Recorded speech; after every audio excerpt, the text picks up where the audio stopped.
but we are ready. We're just take it away. Okay, so hello, Mr. Pigus class. How is everybody?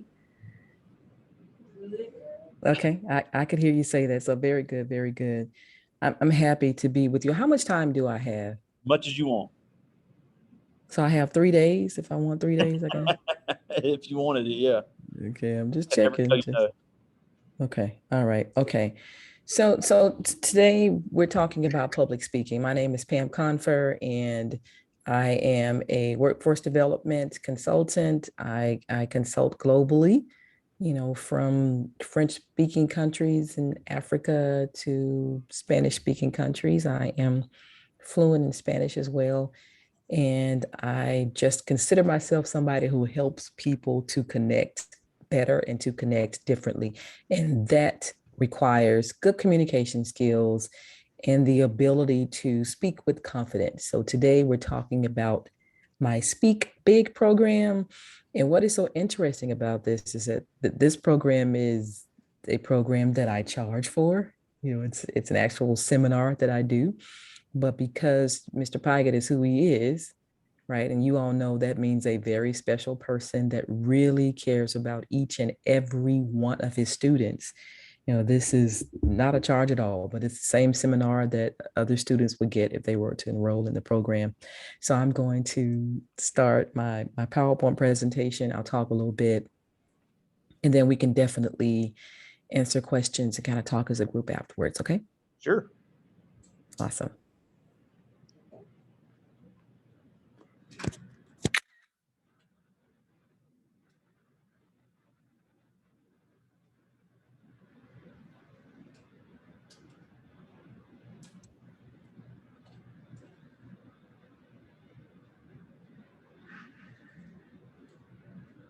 Okay.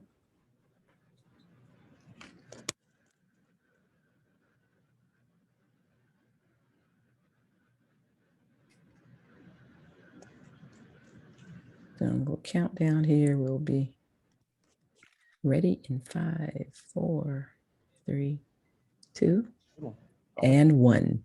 Okay, this is Speak Big. And as I mentioned before, this is my program that I developed for students specifically. There's a program that I have for business owners, and then there's another program that I have that's also for individual people that just want to improve the way that they communicate.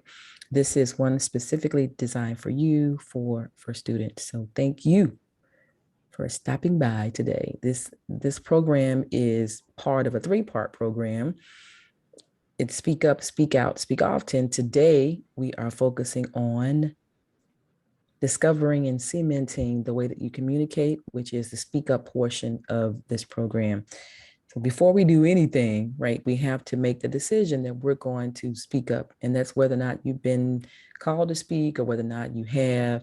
It's that decision that we make that we're going to communicate. We know that we can communicate all different types of ways, which is pretty awesome that we can do that, right? That's any kind of way. We can text, right? We can tweet, right? We can message, right? We can email, and that's great. I think it's important that we know all different ways that we can communicate with each other. And that also includes the ability to speak with people in person and to communicate with people in person. We'll talk a little bit more about that.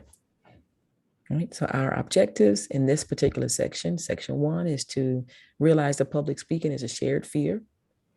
However, we can control it, right? Realize that everyone can move from potential to great presence. Everyone can move from potential to great presence, to have great presence. And as I'm sure you all know by now, because I've said it a few times already within these past almost 2 minutes, public speaking is essential to every aspect of your life. Every single thing that you do is going to require you to communicate. And if you think about all the people that you look up to, it has something to do with the way they communicate. If you like somebody on TikTok, it's because of the way that they do something. They have their presence, they're funny. It is something that they do that allows you to gravitate towards them. And all of us, each and every one of us, can have that very, very same thing. Okay. As I talk about this, we all have these little idiosyncrasies, right? It's just little things that we like or that we don't like, special ways that we do things that are just kind of signature to us, our own little special way that we wake up, our own little way that we walk up and down the hallway, our own little way that we dress, our preferences, these quirks and these quips, all of us have our own little thing that we do. And it's absolutely okay if the world around us doesn't understand that, because that's what makes each and every one of us unique. And if we were just like everybody else around us, then how do we remain or become unique? So within that, you're going to have some apprehensions, right? Because you're going to wonder if the way that you talk or the way you present yourself will be acceptable to other people around you. You're going to be curious, like, I hope this is okay. I hope this is the way that someone else will do it, etc. And that's okay as well. What we work towards is getting beyond that, getting to the point where you can wake up every single morning and look in the mirror, and there'll be some things that you absolutely don't like, some deficits that you may not like, and then there'll be some things that you like about yourself, that you enjoy about yourself. There'll be some attributes that you say, okay, here are my strengths. And the whole point is to appreciate and elevate your strengths while continuing to work on those things that you think may not be as strong as you would like for them to be. Right. So when we are engaging in this particular program, it meets you like it says here, right where you are, right? It takes you from your comfort zones to success zones. And of course, you've heard people talk about, especially with athletics, or if you're in a choir, or if you're trying to enter academic competitions, get out of your comfort zone, right? Write differently, see the world differently, move differently, exercise differently, sing differently, try different. All these different things are essential, because success kind of comes once you migrate outside of yourself. That's where you'll see the success you're looking for. And this applies right now, not just to when you get a job or when you graduate, but in this very moment that you're in right now. There are teachers looking at you just like Mr. Pygott, and he knows, he can tell whether or not you're just settling for what you can offer. He knows if you are able to move beyond that or not. And so when he pushes you, it's because he sees in you what you haven't recognized yet. That's the reason why he does it. When we're talking to people, right? And I've had plenty of people who say, I don't have anything to talk about. Like, what do I talk about? I don't have anything. We all have a story. Each and every one of us have a story. And I want you to think about, as I go over these points, just think about the people that you admire. And I'm pretty sure you can tell me about their story. I'm pretty sure you can say, well, they came from this beginning, or, Jay-Z used to sell CDs outside of his trunk, and right. And now everybody has a story, every single person. And so do you. And guess what? Your story matters. All of our stories matters. What we do know is that we all have these clouds in life. Okay. We just do. And they're, dark moments. There's not an adult that I know that hasn't had a dark moment in their lives. There's not one. Mr. Pygott has. Most of us have had more than one, right? Because you're going to continue to have them as you get older, as you grow. All of us have these dark clouds, right? But what we have to realize is that in time, every single dark cloud will clear up. So if you're having problems at home, with your parents or with your caregivers or with your siblings, right? If you're having financial issues, trying to get a job or trying to keep a job, or helping your parents at their home, trying to get to school, trying to stay focused, all those different things, that's normal types of things that people go through all the time. And sometimes they can get tougher than that, right? I've been there in my lifetime as a student in school, and it's really hard. But I want you to know that they'll clear up in time. That's what you have to realize, is that in time, you'll get beyond those things. You just have to keep going. The sun will eventually reveal your gifts. So what do I mean by that? Right? We have to look for the light in every situation. There is a light in every situation. Sometimes it's on down the road, right? But you have to keep looking for it. Hold on one second, Pam. Okay. All right. Go ahead. Sorry about that. Oh, no problem at all. So then we'll realize that the sun will reveal your gifts after a while. But we have to let the light in, not living in the shadows, right? So if this has nothing to do with you being shy or whether or not you're not shy, because some of the greatest speakers that I know, are pretty reserved when they speak, like Joel Osteen. If you ever see him on TV, he's just really reserved. He talks for 30 minutes. It's pretty, syncopated and pretty monotone, and he gets a wonderful point across. And there are other people who kind of like to talk and scream and do all that to get the crowd riled up. And what we do know is that there's somebody for everybody. There's a speaker for everyone that resonates with us, right? So we need your gifts because no one can rap a gift like you. No one can rap your gift like you because it's your gift. And gifts are made to be given. And I really say this for every person that goes, I still don't have anything to talk about. I guarantee you that you do. I guarantee you that your words can uplift somebody. Your words can uplift somebody. And none of us should have a gift that we don't want to give away. If you think about little bitty children, right?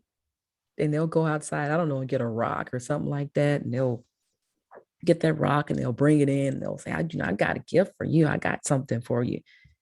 And most people, especially parents and caregivers, they'll say, oh my goodness, you have a gift. Oh, wow. And it's just a rock. But then we say, oh, it's so beautiful. It's so wonderful because of the person that gave it to us. That's how your gift is. It's unique and it's special, and no one can wrap it. No one can deliver it like you. All of us have gifts. Each and every one of us have something special about us that we can give. Don't think that you don't. Don't ever think that you don't, because you do. So never be afraid to share your story. Because what you're looking for is synergy. You're looking for bringing people together, right? You're not looking for sympathy. You're not telling a story like, woe is me, so people can say, oh my goodness, I'm so sorry that happened. You're telling a story so that people can say, oh, okay, so I'm not the only one going through that. Great. That means I can get to it as well. That means I can get through it as well, right? That's why you tell your story. So never be afraid to do that. There are 3 P's of public speaking. These are Pam's 3 P's of public speaking, right? Is that everybody has the potential to communicate better. There's no such thing, even with me, right? I speak, I want to see the surveys afterwards. I want to get comments afterwards. I want to look at videos afterwards. I want to make sure that my message is resonating. So even with me, I want to always communicate better and know that my potential can continue to get higher and higher and higher. So if we don't acknowledge that we have the potential, we won't get there. So you must acknowledge that your potential is there so that you'll want more. If you knew that you can play basketball really well, because outside playing by yourself, you seem to be killing it, right? Just killing it. Good follow through, all of that. That would make you want to try it for the basketball team because you're thinking, I think I've got something here. Or maybe your neighbors come by and go, man, that's pretty good. Well, girl, that's pretty good, right? And you're thinking, okay, maybe I should try it for the team because maybe I have the potential. It's the same thing with speaking. We all have the potential. And then passion. It's that thing that we love to do. You take it back to basketball or football, those things that you can play until the sun goes all the way down, right? The sun is down, everybody is in, and you're still trying to play because you're passionate about it. And that's what speaking should be. It's that thing that you love, the thing that you have to do, that you have so much energy behind. That's something that you can talk about. So it's more of a joy thing. It's like this continuous kind of a joy journey type of atmosphere. That's what you want. And the third one is presence, which is your introduction. That's how we see you. And I'm pretty sure that's probably one of the areas that Mr. Pygott probably talks about a lot, right? Keep your head up, look at me when we're talking. What is it that you want? Express yourself differently. All those different things. That's your presence. That's, people are going to remember how they receive you, and they're going to remember how they leave you. Those 2 things. How did that person walk in the room, and what did they do when they left? That is your presence. It's your introduction to the world.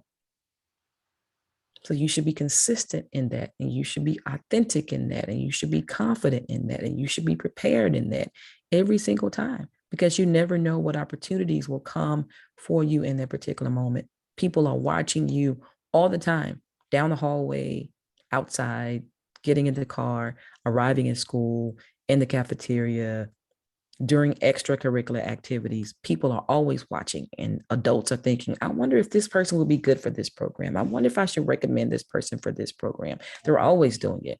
Then when Absolutely. you graduate, they're like, I wonder if I can help them get into community college or go on to a really good job, right? Or get into a four-year institution. Everybody's watching and everybody's wanting to help. But if you don't have that presence that allows them to gravitate towards you, they may miss it. And if we miss it, then we'll miss all the gifts that you have. And we can't afford to do that, to miss all the gifts that you have. This is the end of this particular slide. And I typically say, if you need more support, for in your case, if you're working on any papers or any presentations or anything you want to run by me, Ms. Piker knows how to get in touch with me. Just feel free to do so. It's perfectly okay. You can reach out to me, and I'm more than happy to help you, for free for Mr. Piker's class. So don't miss an opportunity because you didn't get the guidance you felt that you should get. Just feel free to reach out, and I'm more than happy to help you. So thank you for joining this session one. And this is the first step. It's just this is the first step. And it's just making sure that you make the decision to speak up, to decide that speaking is just as effective and important as any other way of communicating. I'm going to stop my presentation now, and I'm going to take questions because hopefully you have some, and I'll be happy to Well, answer them. well, before I get to theirs, I have some things that I wanted to talk about that you kind of hit on, because and I've told you this before. In order to pass, you're going to have to get up and speak as far as presentation, and like we just said, every career in the United States or in the world, you have to have some sort of public speaking skill. If you're doing hair, you got to be able to talk to a customer how they want the hair done. If you're fixing a car, you got to be able to tell somebody what's wrong with their vehicle. That doesn't mean me and you have spoken in front of thousands of people, and we're fine with that. Everybody doesn't have that gift, and that's fine. But how important is it to be able to communicate just with people on an everyday basis? You can't just say, "Oh, I don't want to talk to people." Mm-mm. No, you can't, and we shouldn't. And I think both of us know people who do that. Who say, "Yeah, I'm just not a talker. I don't really talk." People who own businesses, and they're like, "Yeah, I don't really." No, communicating face to face, one on one. To me, especially now, think about it. We can't really do that now during this pandemic like we used to, right? So hopefully you're missing it like as much as I do, that one on one interaction. But that's how we communicate as human beings. Dogs sniff tails, right? And they sniff each other's noses. We talk to each other, we communicate with each other. That is what we do. And that's how people are able to vet your sincerity, right? And that's how you're able to work with people and determine if you like them. And that's how you get teamwork together. Team building is so important. So yeah, that one-on-one engagement, not just being on the stage, but just talking with people. But then when you're talking to people, what are you asking them in that moment? Think about it. You're asking about their family and their friends and what things they're doing. So the more you do that, the more comfortable you are talking to the masses, right? And you never know when somebody goes and says, you have a great story. Like, I love your story. Can you come, just like me? What if, Mr. Pike is like, can you come talk to my class? Well, I don't really, I don't really know. I'm not really comfortable. Just think about that. So then I can't use my gift because I'm not comfortable. And the more you do it, the younger you are when you do it, the more comfortable you are, the older you get. The older you get, you just keep doing it, keep doing it. And then you'll see, wow, this is something that I must do. And again, it's not just for the stage, it's for everyday life and communicating at the gas station, right? With police officers, if you need help. I mean, whatever situation you're in, you're going to need to be able to effectively communicate using eye contact and using your voice to influence the world around you. So great question. Thank Yeah, you. and along the same lines, one thing we really push, is the college and career preparedness. And right now we're doing the cover letters and the resumes. And the last step of that is the interview. So even if you have a spectacular cover letter, spectacular resume, great experience, if you can't go on an interview and sell yourself, you're going to find opportunities closed for you. I mean, it doesn't matter who you are. Yeah, it's going to be unfortunate. And again, adults, that's one of the beauty of being around adults, guys, is that I promise you, they can see things that you don't see. And that's because we've been there. We've been you. right? We've been all these different personalities already. So when you're in an interview and when you've already turned in this magnificent letter, as Mr. Pygott is saying, this great letter and great references, and you get in there, you're like, yeah, I just like, and you're looking down, they're like, wow, this isn't at all what's on paper. So you have to extend from the paper to what's in reality when you're interviewing. And that is where, everything kind of melds together, and it meshes your ability to write because you turned in a One written second, I'm sorry. document.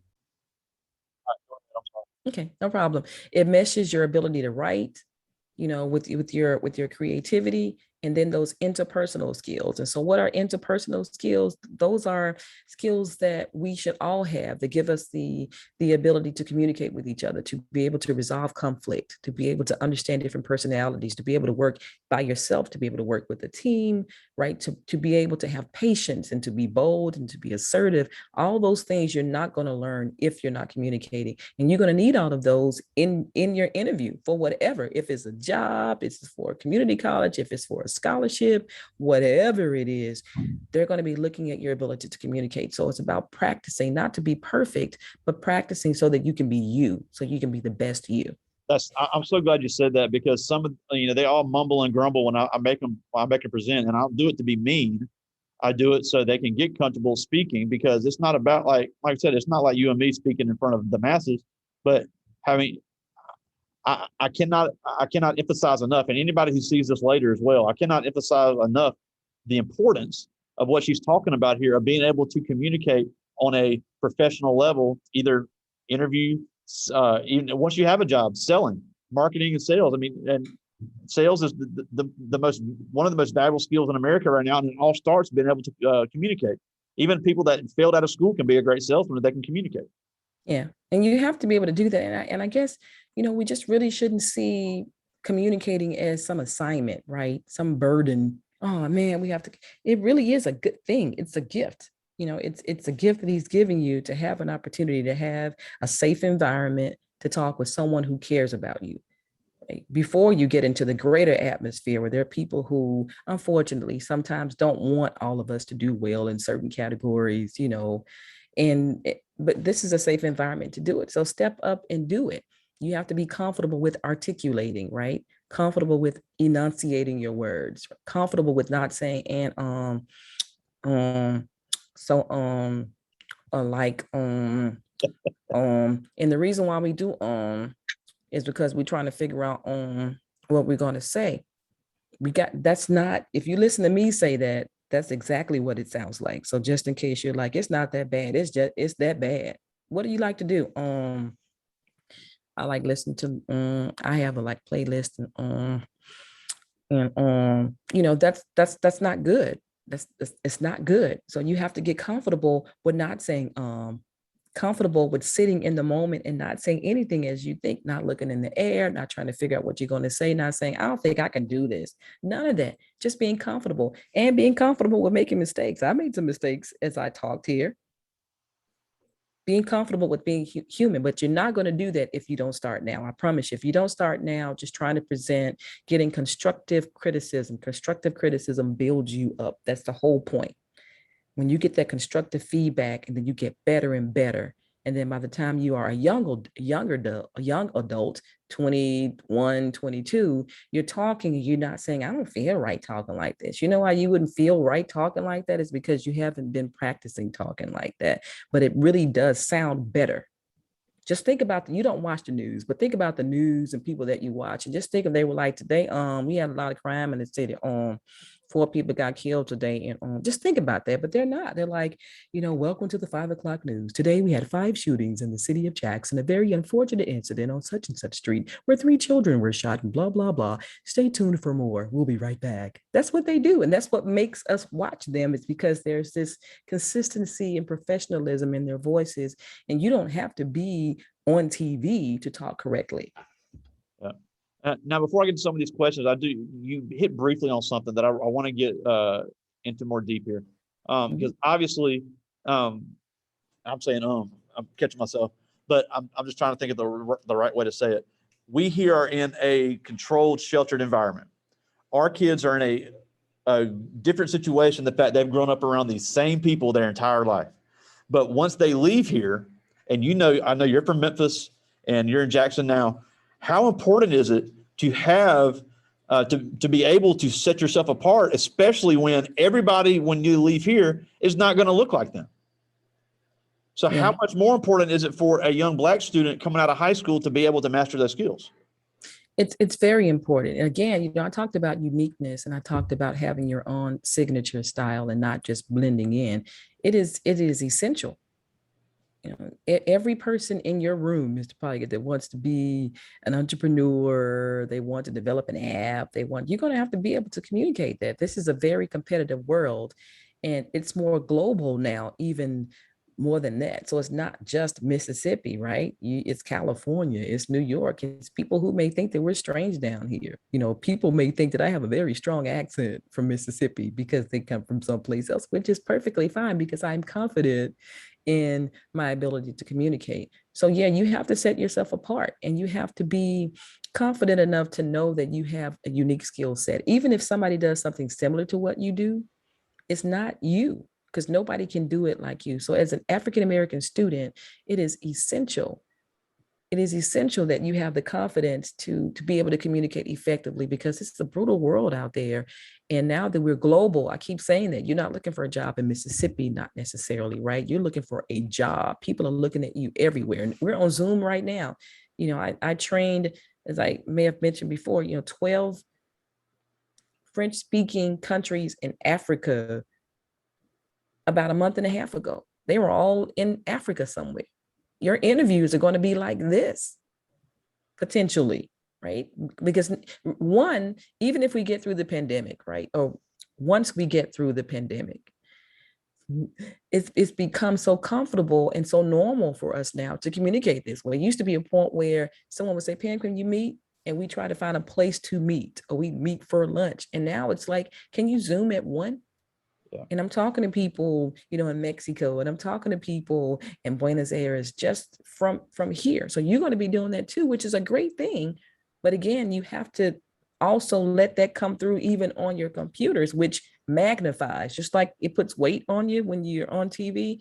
It also highlights every single thing about the way that you speak as well when you're on a monitor. Okay. But I do have some really good questions here. They have some good ones. This is Anastasia Brown. She's a junior, and she's asking, as a public speaker, what is the most challenging part of your job? Yeah, you said Amber? Anastasia. Anastasia, I love that name. Let me sidetrack for 1 second. Anastasia, my friend Israel, his wife is named Anastasia. She's from Russia, and they have a baby due. He's from Mexico, she's from Russia, so they have a baby due soon. So I love that name. But I think for me, it is the what is the word? It is I get apprehensive, or I have anxiety sometimes because I want to make sure I reach everybody in the room. I never feel as if I'm scared to be on the stage, or I never feel as if, oh, I want to make a mistake and people may laugh or they may not like me. But I'm always I hope I can reach everybody. I consider myself like this Joy Scout, and I just want everybody to find joy. So as a speaker, whether you're in a room full of 5 people or 5,000 people, I hope that I can say something that touches every single person before I leave, and that changes their life in a way that makes a difference for them. And yeah, I'm normally scanning the room, just trying to see who's smiling, who's not smiling. If you're not smiling, I want you to smile, because you just never know. Again, I'm serious with your particular gift, who you can impact in that moment, just that one moment with one word. And I want to be able to do that for my audience. That's awesome. Thank you, Anastasia. This is a really good one right here too. This is from Shania Jackson, and she's also a junior. And since this is what we're talking about in class, I'm glad she asked this. She says, how do you most build confidence when you're going into an interview? Well, right before you go into the interview, I'll give you both. Yeah. When you're preparing for the interview, again, you're practicing. And we all know the more that you practice, it's like your Easter speeches when we were in church, right? You practice and you practice and you practice. And all you have to say when you get there is he rose. Like you did all of that to say he rose, Jesus rose. But we practice and we practice. And if you notice, the more we practice, the more confident we are. But right before you go into the interview room, You take deep breaths. That's really important. It's the same thing you may see with athletes or in the Olympics when they're listening to a particular song that gets them hype, or they take these, these real strong breaths, these real strong, comprehensive, breaths all the way to like your soul. But if you're prepared, right, your portfolio of your work, right, you're prepared, you're not on time, you're ahead of time, right? So your interview is at 1 o'clock, you're there at 12:15.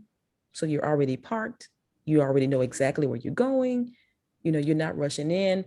All of that adrenaline sometimes stifles your whole presentation, right? So as long as you can take those deep breaths, know that you are prepared, know that you have your portfolio. Even if they say you don't have to worry about bringing anything with you, just bring something, bring a pad, right? Bring something to write on, don't bring your phone that you have to like type, because it looks like texting, even though it's not, right? Don't bring that, but make it, look as if you are professional. But those deep breaths really help. Personal affirmation, self-talk, saying I can do this, that really helps. I can do this.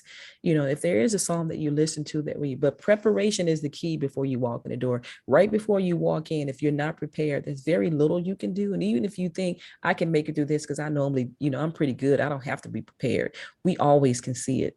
I guarantee you're never going to be so perfect and so witty that you can just party all night and wake up and go into an interview and say, I killed it, because there's always something else that you could do to prepare for that you probably haven't done. So be prepared and be confident. Yeah, and I'm glad you mentioned that, and we're going to talk about that here soon in class. But I don't know if I ever told you this. You can use this story. When I interviewed for this job, I had no idea how to find the school. So the day before, I drove all the way up here, so I knew exactly where I was going to be coming. Now that's kind of extreme, but you've been up here several times. You know how Yeah, far out the country it is. If you have to go to that extreme to know exactly where you're going, that's a step you might have to take. But that's I, right. I wanted the That's job right. that bad. That's what I did.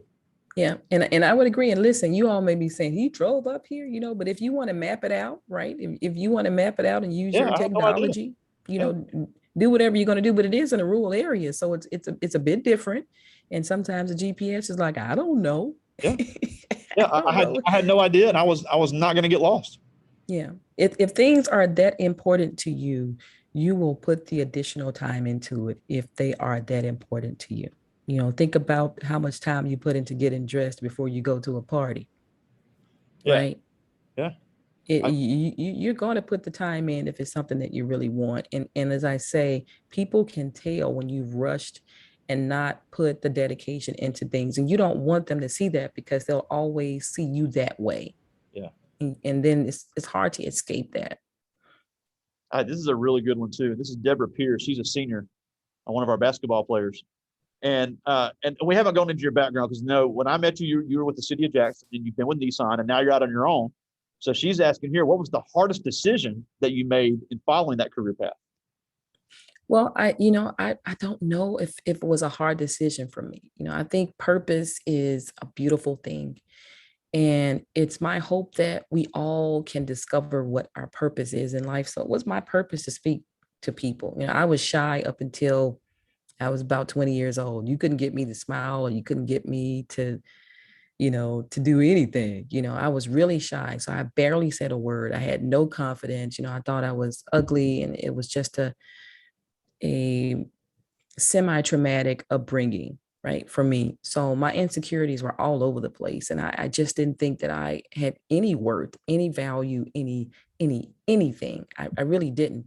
And then I ended up going to Lane College in Jackson, Tennessee, and that's where my professors, like Mr. Pygott, helped me to find my confidence. That's when they told me, not that you're beautiful, they told me I was smart. And I was like, you got to be kidding. Like, I'm smart. And then I realized I wrote well. So they lifted me because they saw, as Mr. Pygott does, right? They saw in me what I hadn't recognized in myself and what I did. And once I realized that, it was on. And I knew that for the rest of my life, I wanted to speak with people, to lift them, to help them realize their potential, because I knew that I saw so many people and it was me that I was seeing over and over again. And I didn't want anybody else to reach 2021 before they realized their worth. And that is why I speak. So for me, it's a privilege. It's not a hard decision. It's not striking out and I've got to do this. I hope I make some money. It is my calling. It is why I was put on this earth. It is the reason why I went through every single thing that I went through. And I consider myself one of the luckiest people that I know, that I can train in human resources and soft skills, professional development. I can motivate people through my motivational speaking, and I also can sing to audiences. Those are three ways that God gave me to communicate with people and to connect them for life. So I consider it a privilege and I don't take it for granted. And Thank you. This is a good one right here. This is Brandon Lemon. He's a junior. And I can't believe I never asked you this. He says, what is the most people you've ever spoken in front of? Oh, that's good. I would say several thousand people. And with Zoom, it's probably more than that now, with these conferences and things that I speak at, probably several thousand in person. And to me, right, it's easier to speak to several thousand, in my opinion, than it is to speak to 2 or 3 or 4 or 5. That's a great point. The larger the audience for me, the easier. Even as a performer, I enjoy all audiences. I love connecting, but it's if it's 25,000 people, that's cool. But if it's like 10, that's a whole different level, or like a different type of platform that I present. But yeah, but I just want to move the world, right? I want to be a Joy Scout for everybody. I want to help you find your joy because it's in there somewhere. And so if it's 2 people, I got you covered. I've been to conferences and I've spoken before people, and they expected several hundred people and maybe 10 people showed up. And nothing changed except for the fact that I'll get a chance to get out in the audience. Before the pandemic, I would have a chance to get in the audience and really touch every single person because it's so few. But other than that, that same passion and fervor and tenacity, right, is still there. And if when you love what you do, that's what it looks like. And you all know that. All of you students, you know that already. When you're passionate about something, it's just this feeling. You can't even sleep sometimes. You just like, man, I'm ready to get to it. Yeah, that's great. And I've asked you this several times, and I know you always have a similar answer, but they haven't heard it. But me and you are close to the same age, but you grew up black in the South. Oh my God, I grew up black. I did. But Okay. you grew up black in the South, just like everybody else in here, and you've obviously done some great things. So, being somebody that was in their shoes not too many years ago, what have you done to overcome the obstacles that that it's not they might face, that they are going to face, being in that situation? Yeah, I think biases and discrimination, they're always going to be around. As human beings, we are hardwired to identify threats, and things that we don't understand, we consider them a threat. And I think I'm a lot older than you, Mr. Piker, but I'll take that. But I think understanding who you are and being confident in, and really, as I said before, why you are here, it's really important. You're going to have obstacles. Things are not going to be fair, and some things are going to be blatantly unfair. Like there's no way that you can excuse some things that you see, right? But you have to keep going and realize that it's going to be that way for the rest of your life. The only race that probably would never be able to cry discrimination in a formal, justified way would be the white race, specifically white men, because this world has always been a white male dominated society. Well, the United States has, right? And so for women, for you girls on here, young ladies, we're going to continue to have strife and difficulties and struggles and challenges, right? And as African Americans in general, it should get a little bit better. Why? Because the demographics are changing and there's nothing the world can do about it. And eventually policies are going to go in the direction of the dominant demographic, right? And they're going to be power struggles, but they're going to work themselves out, and there'll be more diversity, there'll be more inclusion, but you have to keep your head up and be confident. You don't fight people, you fight policies, right? Don't take things personally, even though it may be difficult. try to take them more professionally. Like, why are you insulted professionally? Not why did you take this personally? Who didn't speak? Who didn't speak? It's because I'm Black. Because you're going to be exhausted for the rest of your life if you overreact and become overly sensitive to every single thing. Just be aware and make it your goal to help people understand why getting along is better. Oh, Right, absolutely. be more solution oriented is what I'm saying. So think a lot of things have happened to me, I could that can be a whole other Zoom, right? But from a racist or sexist perspective, yeah, I was in a meeting one time and I'm talking to this senior leadership person, and I had my afro out, right, and I'm talking and giving all these thoughts, and he's looking at my hair the whole time like this, and I'm looking at him in his eyes, and he's looking at my hair the whole time. He was so confused, like, what is that?